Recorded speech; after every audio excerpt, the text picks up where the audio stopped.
in case, there's a question. We can dive down. Okay. My memory. For those of you who are watching at home and those of you who are seated, just want to remind you to visit www.dceducationelection.org to look at the 6 principles for public ed in DC, which the groups sponsoring this wrote. You can sign on to them as a supporter. Also, you'll find links there to these talks. We will upload the videos overnight, and hopefully everybody will be able to review them, share them, and give them a closer look. So without further ado, I'll pass it back to Natalie.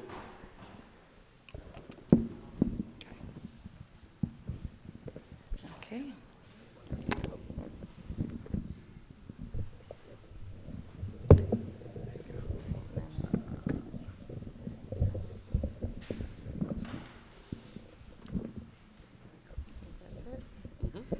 Okay.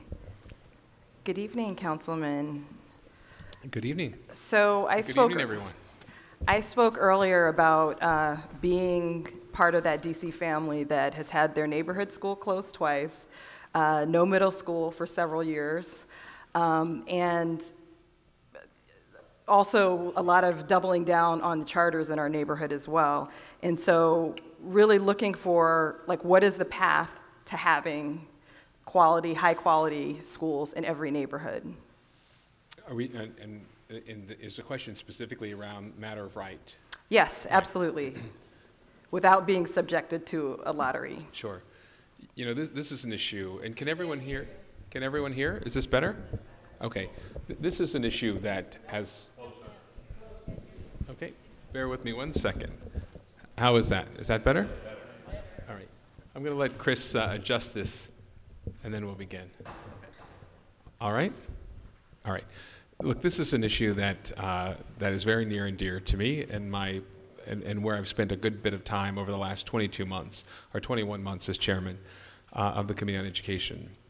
We have, we spent a lot of time over the last year and a half focused on, boundaries and feeders, and not the time I think that's necessary to focus on school improvement.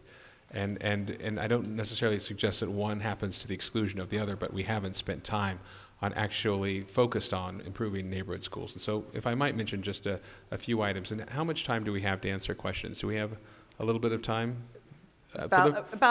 Give it a minute or two, because we want to try to get through as many as we can. Well, for the first one, I think many of you have been to some of our talks before, my talks before, and one of the things I like to mention is that, upon becoming chairman of the Committee on Education, I was very interested in going to the community and hearing for myself what the challenges were for our schools, and that led to nearly 150 one-on-one conversations with school leaders across the city in all 8 wards. And a number of things kept reoccurring and reappearing in terms of challenges for neighborhood schools. And they were, the presence of, social promotion in our city that required the children be promoted, in DCPS in particular, in all grades except the 3rd, the 5th, and the 8th grade. And what that would often mean is that kids would get to the 9th grade and would not have mastered the subject matter. They'd have cascading failure. And they'd get to the 9th grade where they'd have to earn English and algebra credits to become sophomores. And on average, about a third of our kids would fail 9th grade, and that's why we have often repeaters, 2, 3, 4 times repeating the 9th grade.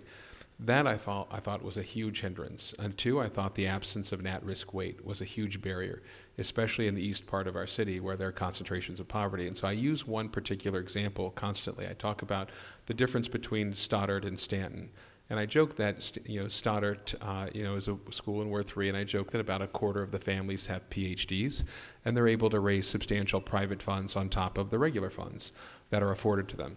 That's not the case, for instance, at schools like Stanton, where a quarter of the kids are homeless, and where the families aren't capable of raising the funds to supplement the schools.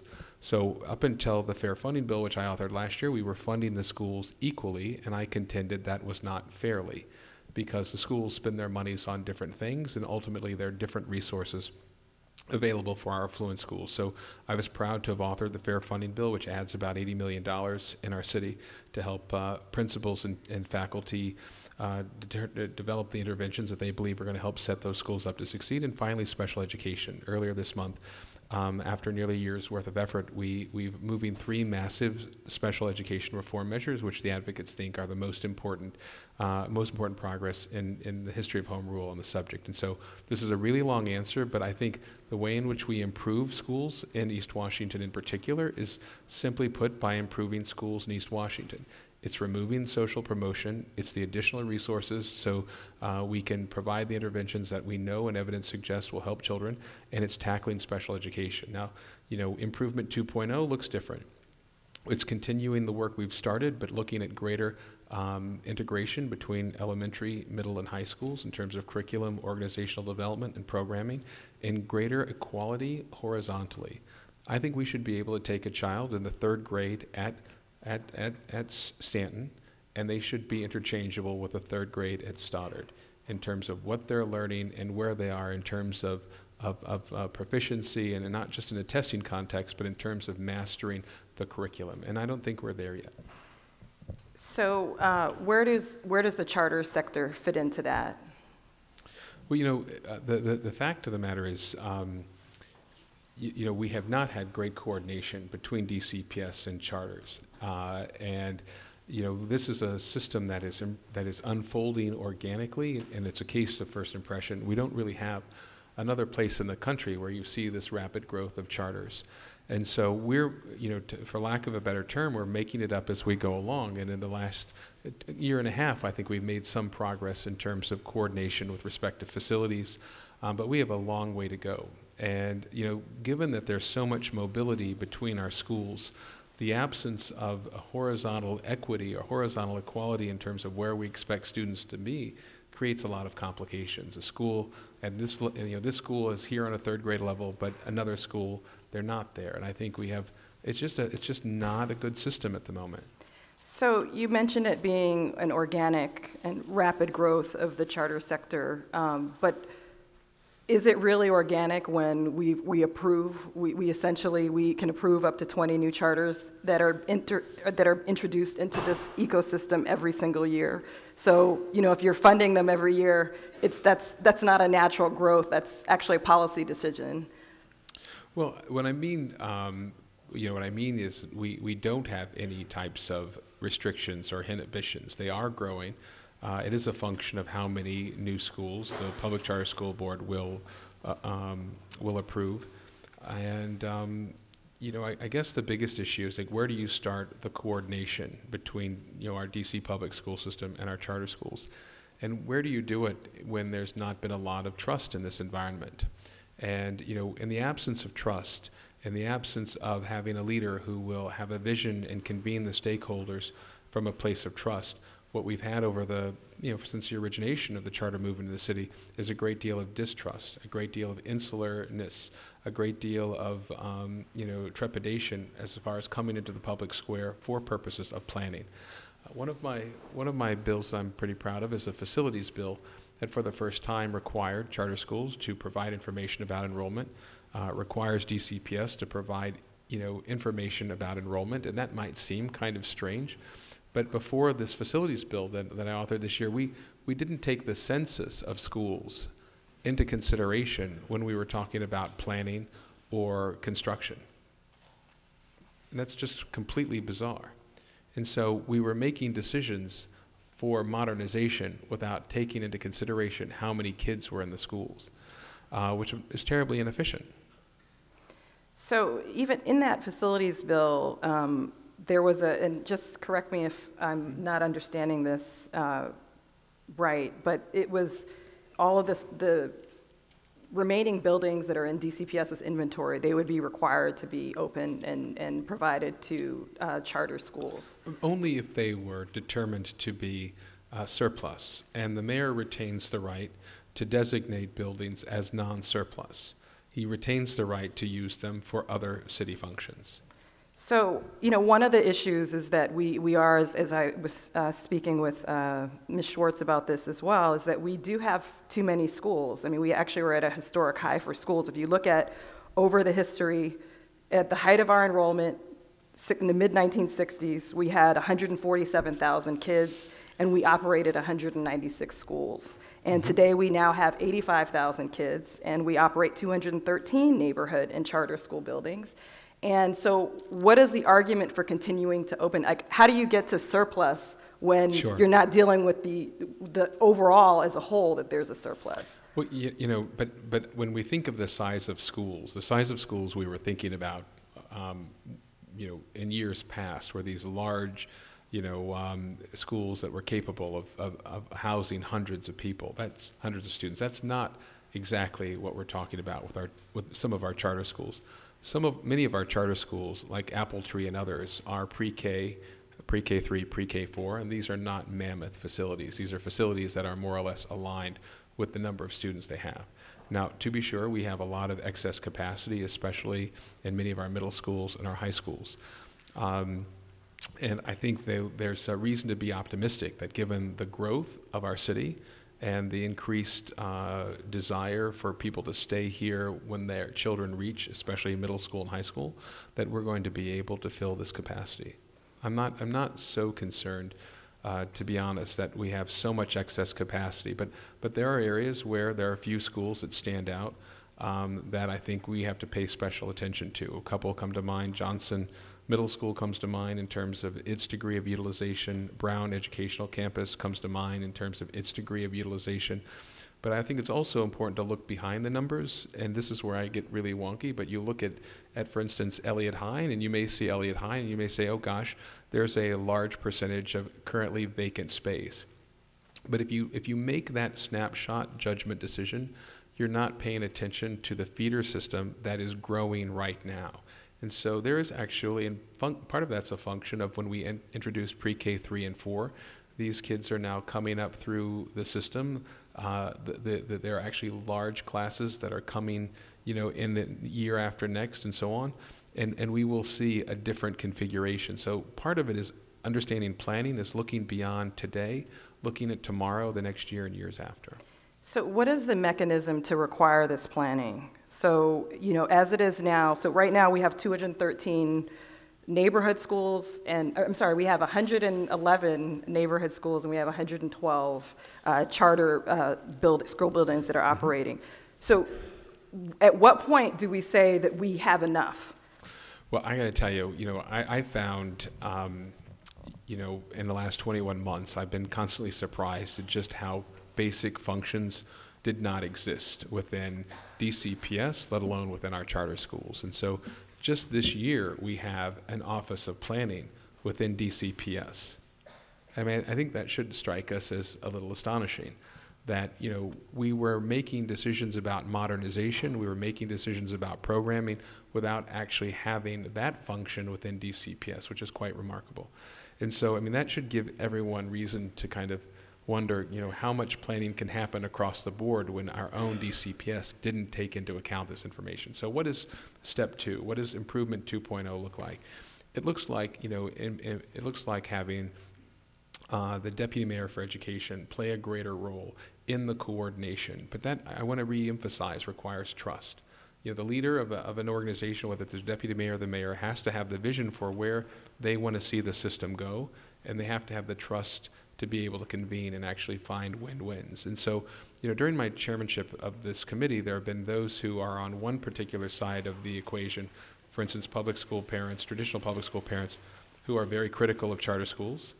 And then there are those who are part of the charter school movement are very critical of traditional public schools. And each have been, to some extent, trying to get me to put a thumb on the scale and privilege their side versus the other. And I just don't believe that as a leader, when our kids are almost evenly divided between the systems, much can come from creating an us versus them proposition. You have to maintain the trust. It doesn't mean you don't at times side with one side over the other, but you do have to have trust. And that's an important commodity. And I think our next deputy mayor, you know, it's a very important commodity for that our next deputy mayor to have. Well, and I mean, things like trust, I mean, they're lovely sentiments, and, you know, it's wonderful when this happens, but the reality is that the way that the system has been set up is that they are in battle. They're at war for enrollment. It depends on their job, whether they get to keep their jobs. It depends on whether their schools get to be open. And because we're at almost parity, it's getting nastier every single day. So the idea that we would just, like all of a sudden, like the two sectors that are actually in a death match, to see who's going to be left standing, the idea that they'll just trust this DME. I mean, what is the legal stick that you're going to be using to require it? Because they have meetings. Right. You have these things happen already, and right. the other side is just, and you saw that even in the boundary process, where there just wasn't any agreement, there wasn't any consensus, because all of the rules are different for each side. So what are you doing? What are you going to make sure that happens? And may I use an example of how I like to operate, and use the example of the special education measures that we are moving through the council right now. Now, I can assure you there are very few things that are as critical or that will raise emotions quicker than what happens to children with special needs and the parents who are working and struggling and battling to try to get what their children need when you're talking about children with special needs.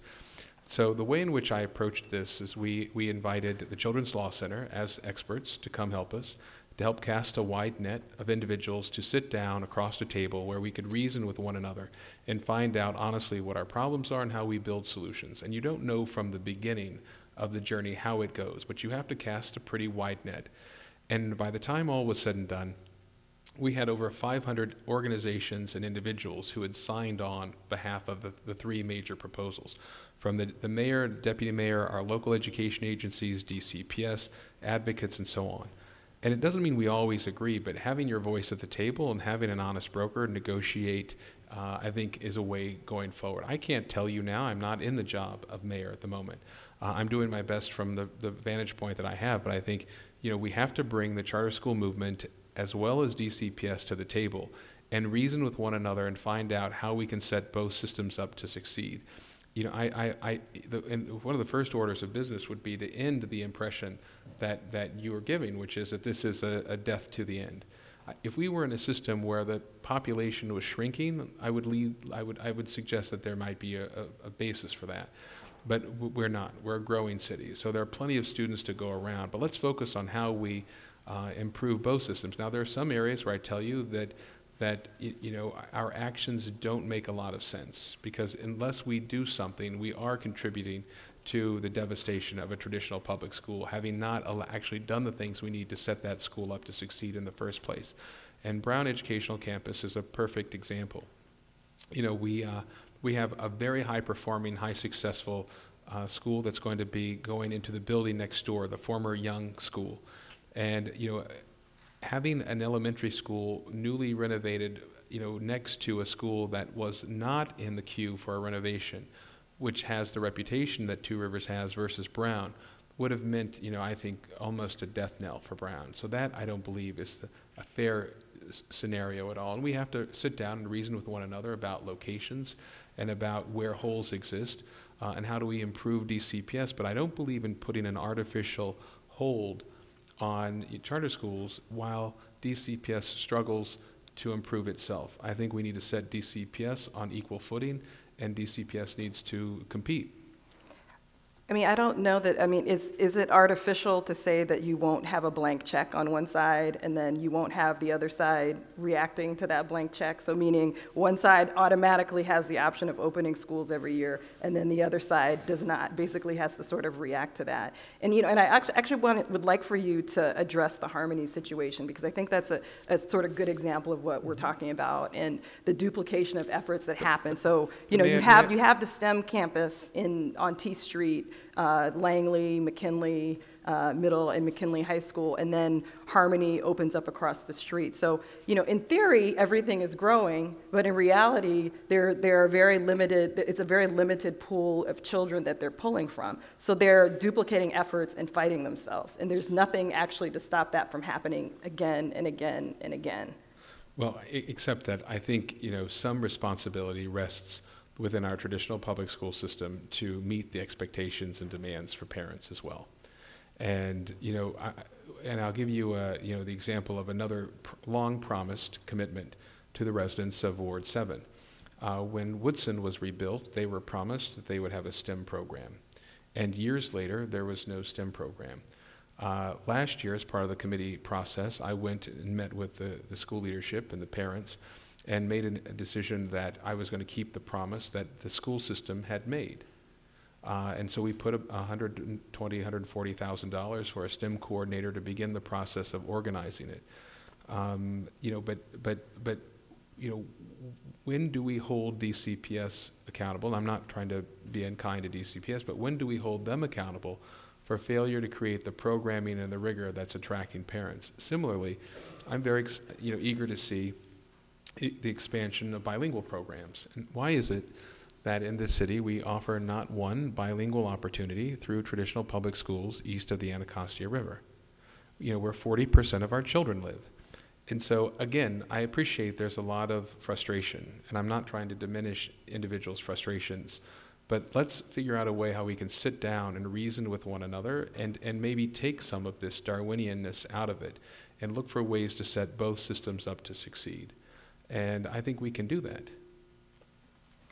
Are you satisfied with the transparency of both DCPS and charter school budgets, and also just their school policy and governance in general? And are you satisfied also with the mechanisms for community input in both sectors? No. How's that for an answer? Do I get to use my time on the next question, Matt? And so let me share, I've always been a big proponent of transparency with budgets. In every committee chairmanship I've had, I think it's critical that the public know where your funds are being spent in an effort so that you know whether or not what we're spending our dollars on, whether or not we can gauge whether it's working or not. If you can't follow the money, you can't know. My first year as committee chairman for education, I've never experienced such an opaque budget, where the budget that DCPS would use would be different than the budget they submit to the council, which would be different than the way in which the budget was accounted for within the chief financial officer's office. And so it was just the most elegant game of three-card Monte. You could never follow the money. Therefore, you could never know for sure what resources you had at your disposal and whether those investments were working. And so I credit a great committee staff and a great budget director who's been with me for 10 years, and we put in the law that required DCPS to work with the OCFO to come up with a more transparent system, where we now have individualized school budgets that come before the council. Now, and it's easier for people to see, what we're spending our money on versus what we're not. That I think is one step forward. With respect to our charter schools, I'd love to see all of the budgets completely transparent and online. I'd like to see all board meetings of our charter schools subject to freedom of information and fully disclosed, except those involving litigation and personnel matters. As far as trying to empower parents, many of you may recall that when we had school reform, we had an ombudsman. And then it went into a witness protection program where we simply stopped funding it, thinking that the problems that parents confront as they navigate a difficult system would disappear. And it was always ambiguous as to whether or not the ombudsman applied to charter schools.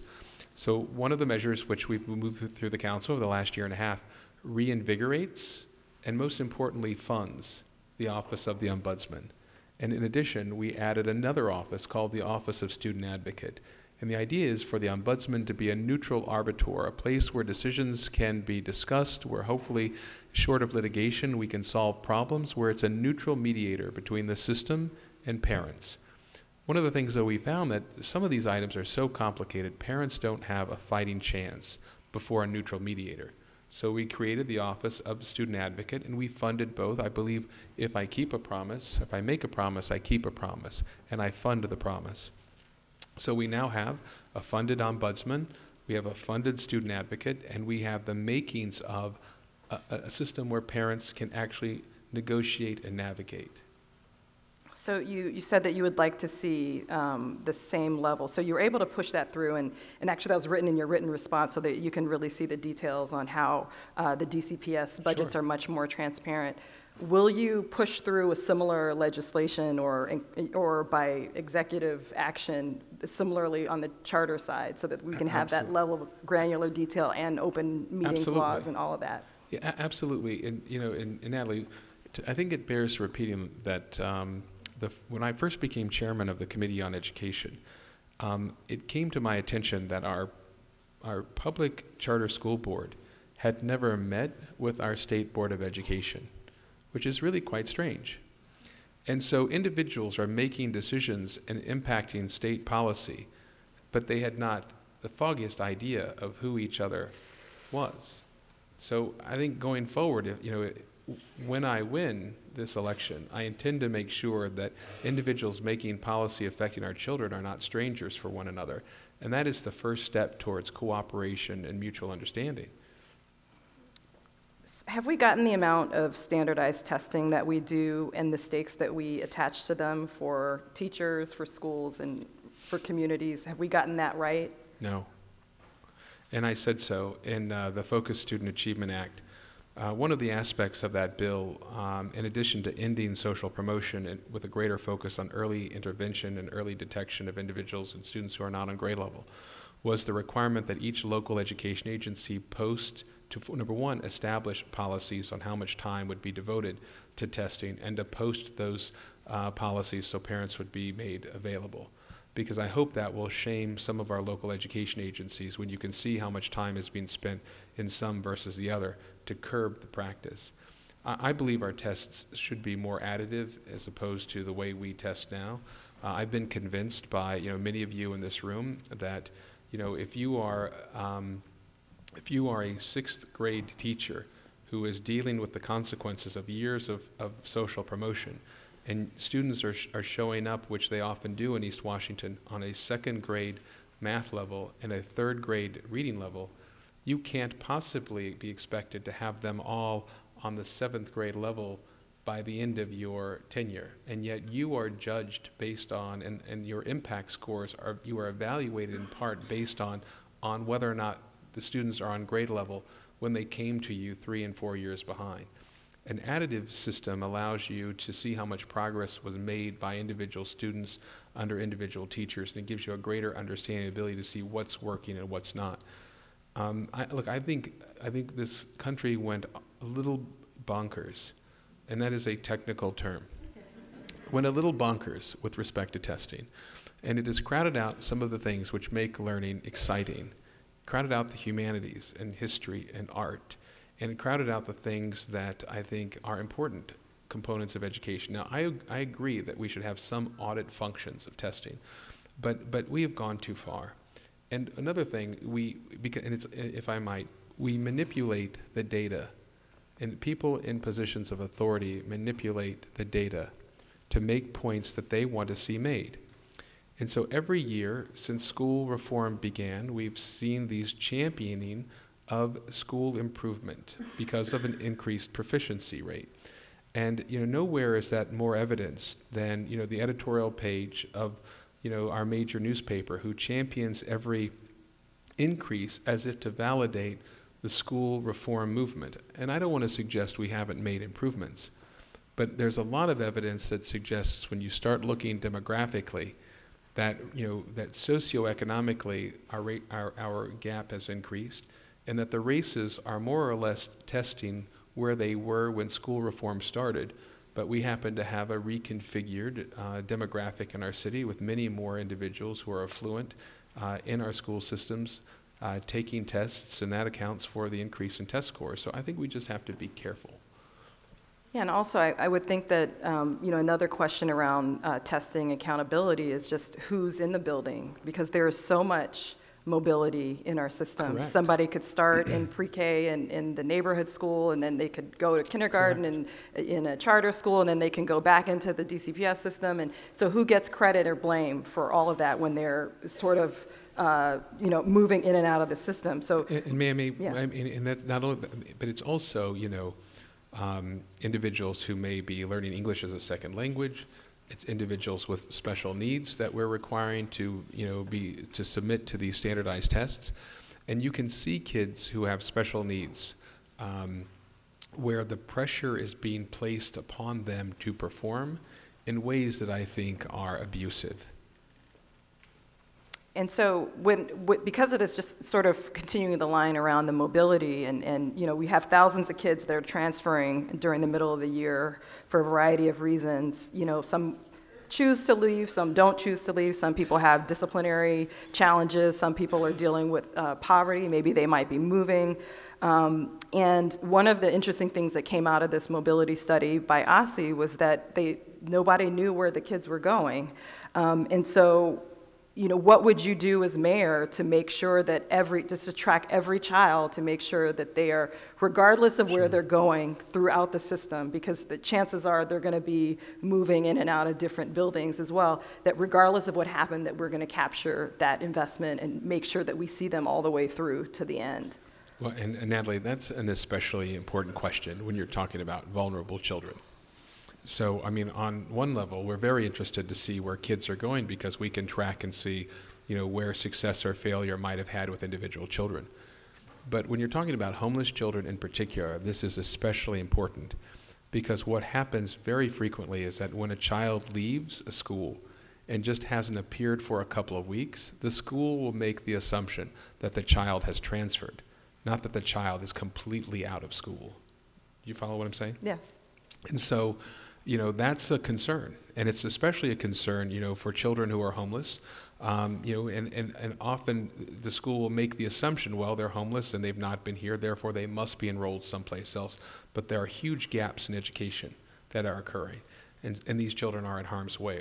One of the biggest components of our truant population are homeless kids, and being able to make sure that, that a student has a unique identifier and that we have an electronic system to know whether or not the child is is enrolled and is present is a huge challenge. And this year, I'm pleased to say the committee added additional resources for the Office of State Superintendent to be especially focused on the mobility of homeless children.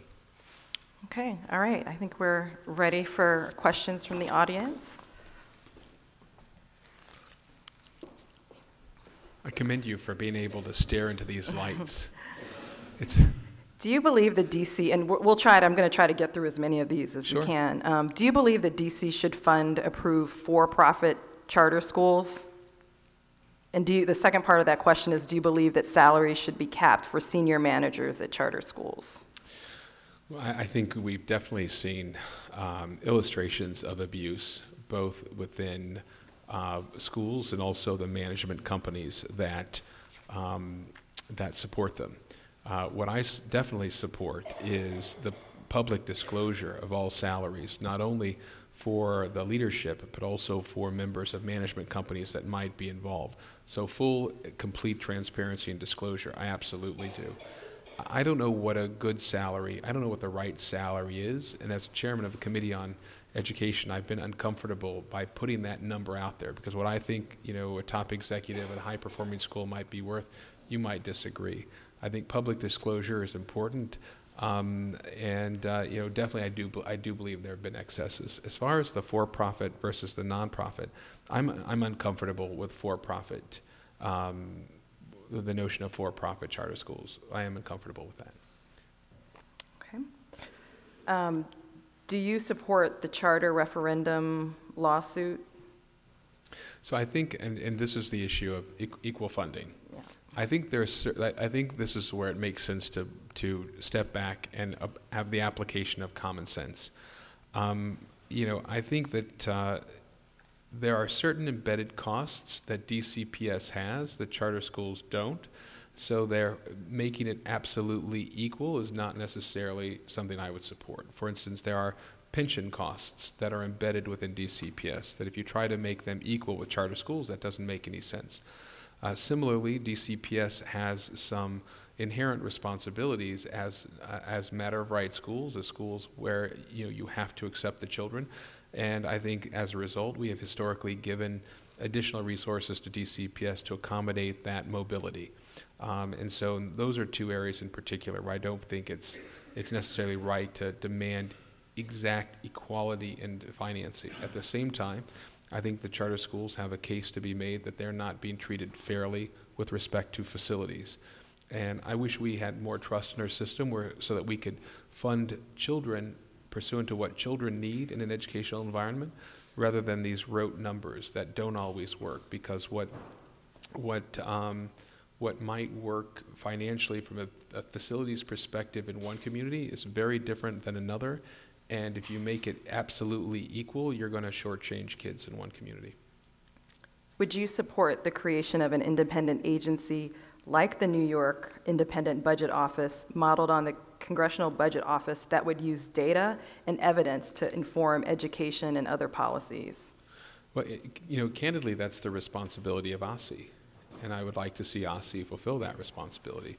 I mean, OSSE has been, should be our state police, and I don't mean that in a law enforcement way, but I mean they should be the honest eyes and ears of our system. And it's OSSE I've found, both through some self-inflicted wounds, even though we have some very good people there, it's the one agency where both DCPS and charter schools agree that they don't want to see a strong entity.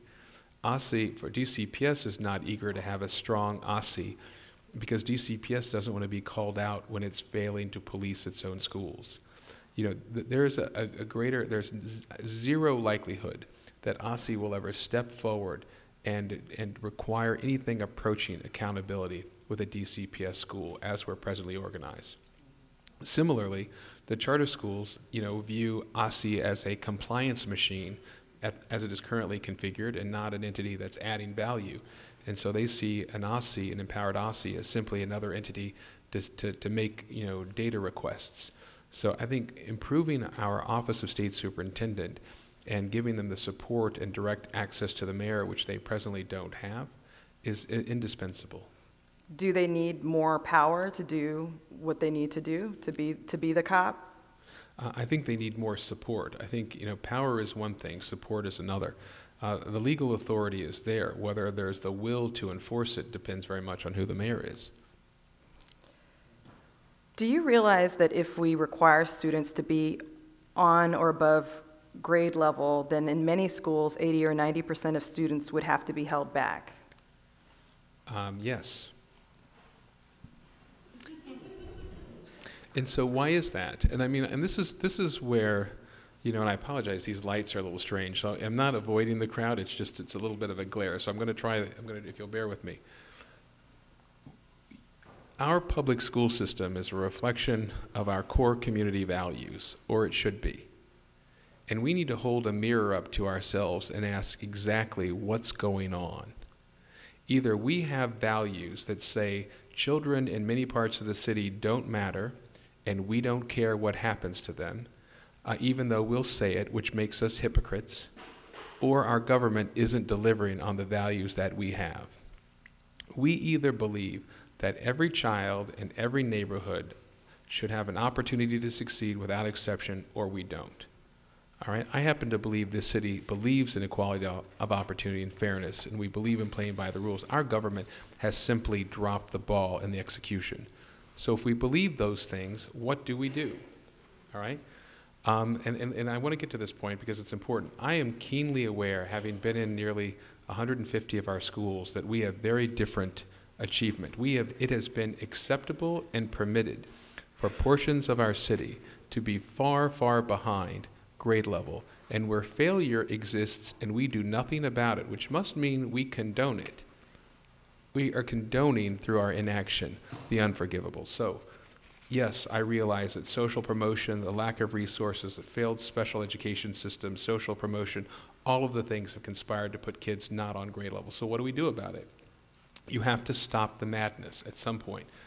The Focused Student Achievement Act took responsibility for promotion back to the teachers and the principals and away from the law. It requires that within the first quarter, children who are below grade level are identified as being below grade level and are given the resources to get on grade level. Children who are subject to retention are required to go to summer school. Everything we do has to be on getting kids ready and on grade level. I'm not going to simply accept this continued failure. And if you'll permit me, how many of you know, many of you know this, but how many of you know how we used to decide who got to go to summer school before this most recent year? Any of you? Last year, my first year as the chairman of the Committee on Education, the children who were offered summer school were offered the opportunity by a man who sat downtown, never having talked to the children, the teachers, the parents, or the principals. It was a man downtown who read the Dibble scores. And if you were on the verge of proficiency, you were offered a summer school opportunity. If you were below basic, you were not. Now, if that doesn't seem like a system rigged to try to produce some short-term gains so politicians and school leaders can say, look what we're doing, that was the most, I mean, I can't begin to describe to you how many pink slips would have gone out the door if I were the mayor in charge of that system that day. We have to go for the children who need us the most, raise the expectations, and it comes from the mayor. Every child, every neighborhood, no exceptions. We organize ourselves around it, we put the full faith and credit of our government behind it, and we don't rest until it happens. It is not enough, Natalie, and I appreciate your patience here, it is not enough to say, oh well, there would be failure. Well, how in the world do we think anything better is going to come for these children by allowing that failure to cascade until they drop out? No good comes from this. Okay, so this is the last question. Do you think there's such a thing as too much choice in our public school system? And then we'll go to your final 2 minutes. You know, I think choice in the absence of quality, in the absence of information, in the absence of empowered parents, I think, you know, you can see a system that appears, you know, you can have so much choice that you ultimately have no choice if you're not informed and if all the options aren't good. And I think it can be overwhelming to people. I think our families are stressed to within an inch of their lives in a very trying economy where people are working very hard to make ends meet. And if you put them through the ringer to try to find what all parents want, which is a good public school for their child, you can exhaust them, okay? So in that sense, I think you can have too much choice. But look, notwithstanding the challenges that we have in our system, I want to talk about the very, you know, the huge strengths we have. I do believe we're a city where we want every child to succeed, where we're not afraid to invest our resources, where there are enormously talented principals and teachers, and that we have the opportunity in this city to reverse, you know, just decades of decline in schools associated with cities. We can do this. And we're going to be trailblazers because we're the only jurisdiction in the country where this kind of choice is unfolding organically. We don't have a roadmap, which means we have to be even more sensitive as to the consequences of some of the actions we're taking. That's why at times I do hit the pause button when I don't understand completely implications. And I know many individuals in this room participated in the boundary and feeder program changes. And a lot of good work and a lot of good effort went into it. But there are things about this that give me concern. And so I'm not willing to simply throw my hands up and say, well, let's do it and hope for the best. I want to give ourselves a year to understand what the implications are and know that, you know, some of the things we're doing are going to have perhaps some unintended consequences, and let's knowingly and affirmatively decide we're going to accept that, not simply hope for the best. But, I mean, is there any new boundary system in which someone won't have to give up something? I mean, well, yeah. Oh, I'm sorry for interrupting. It's not about that. It's about knowing what the consequences will be, or at least working through them. And if I might give a couple of just quick examples, and let's go back to Johnson Middle School. Johnson was a school that the chancellor wished to close a couple of years ago, and it got a reprieve because we couldn't guarantee the safety of children if we had allowed that school to close, because the merging school and that school there were beefs in the community. So, I mean, just put aside for the second that we're adults who can't protect the safety of middle school kids as a colossal failure. Let's put that aside. So you have 4 schools that feed into Johnson. Moton is the largest feeder school. You have about 100 kids a year. Moton is responsible for 40% of the kids. Taking Moton out of Johnson cripples Johnson further. And so if we rush forward with change, I think we ought to know that, are we just setting the stage for Johnson to fail? And we should know that. You know, similarly, we have the issue of CHEC, Columbia Heights Educational Campus, and Lincoln, the middle school that presently has 5 elementary schools that feed into it. Well, taking net 2 away, 3 are leaving to go to the new yet unbuilt middle school, and you're going to backfill with 1. You know, will 3 elementary schools be enough to actually set Lincoln up to succeed? And what does that mean for Bell, the high school? do you see what I'm saying? There are just consequences associated with how these parts move around. I need to appreciate what those are as mayor. And I know people say, well, you just can't you can't have your hands on everything. These are once in a 40-year proposition. I do, because it will be my responsibility to make sure that what we do going forward doesn't have these unintended consequences. Meanwhile, many of the educational campuses that feed into Coolidge is already struggling as an under-enrolled school with 5 feeder schools. It will then be 4. And I'm not sure that's enough to support Coolidge. And so let's face these items honestly and squarely, and let's be fair about it and understand it. And I don't believe 1 year is enough. Now, will there be opportunities for people after we've had these conversations? Will everyone be satisfied? I don't believe so. But I believe that before you enlist change and ask people to take a chance with their most important possession, their child, you have to give them the benefit of talking with them, and you have to work your heart out to make sure that whatever option you're providing them is something you would accept for your own child. And that's not the standard that we operate under in this city. All right. Well, I think that's all. I mean, I think that's a great point taken. You know, that was one of the questions that many of us had around Harmony. You know, it was approved. 9 months later, it showed up in a neighborhood, and there wasn't a lot of the care and the consideration that you're even giving this whole boundary process. So, you know, I appreciate your comments on that, and I'll give you just 1 minute. Summation, since we've gone over. Well, I want to thank everybody for coming out on a rainy Wednesday and listening to me and Mrs. Schwartz, and just, you know, a bit of a perspective and how we might approach things. You know, I've said all along that one of the most important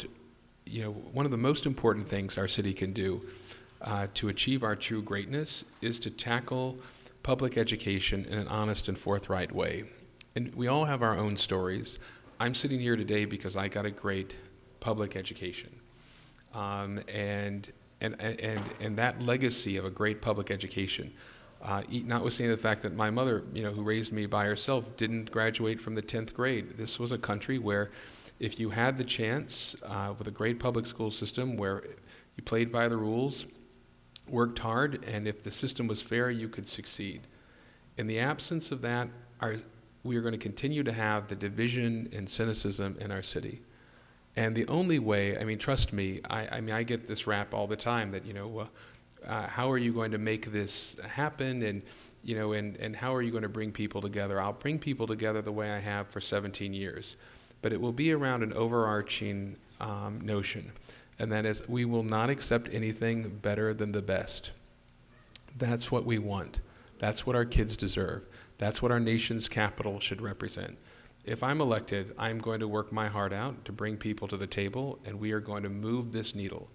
What we have now is, you know, we celebrate mediocrity, and that has to change. Every child in our city, every neighborhood, no exceptions. I really, again, appreciate, Natalie, the chance to come out, and I know some of the answers are a bit long, but, you know, I think it's important that, you know, you mix a little bit of understanding and granular appreciation for the complexity with policy. Thank you so much, Councilman. Thank you all very much.